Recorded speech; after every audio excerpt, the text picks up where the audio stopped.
Brexit will have dramatic consequences for Spanish fishermen if an increasingly likely no-deal scenario comes into fruition, a politician in Madrid admitted.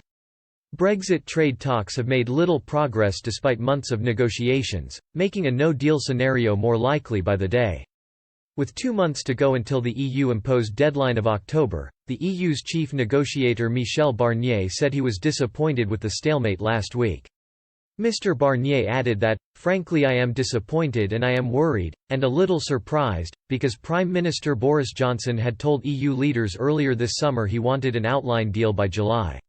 He continued, "Too often this week it felt as if we were going backwards more than forwards." Mr. Barnier also said that at this stage an agreement seemed unlikely, and I simply do not understand why we are wasting valuable time. His comments came after UK negotiator David Frost expressed his own feelings of frustration. He said, "The EU is still insisting not only that we must accept continuity with EU state aid and fisheries policy, but also that this must be agreed before any further substantive work can be done in any other area of the negotiation, including on legal texts. This makes it unnecessarily difficult to make progress." While Mr. Johnson is hoping for a breakthrough, figures in the EU will be just as concerned given the uncertain future for Europe's fishermen. Among the countries dependent on UK waters is Spain, and the country's agriculture, fisheries and food minister Luis Planas admitted the fishing industry could suffer dramatic consequences if no deal materializes.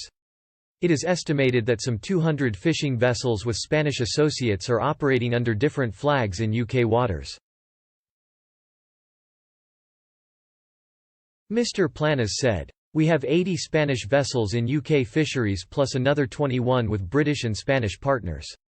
There are another 100 vessels flying German, French, Irish and Netherlands flags, with Spanish associates, plus the 25 from Vigo in the Falkland Islands and another 19 operating with the Falklands ensign."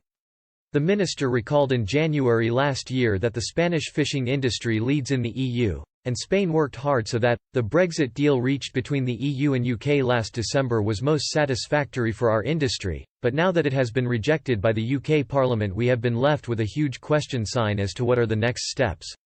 At the time Theresa May was Prime Minister, struggling to get her unpopular withdrawal agreement through Parliament. Another key issue for Spain in Brexit talks is Gibraltar. The territory will leave the bloc alongside the rest of the UK, but Spain holds a crucial veto right on any deal agreed, as the Gibraltar issue cannot be discussed with Brussels per Article 50 guidelines.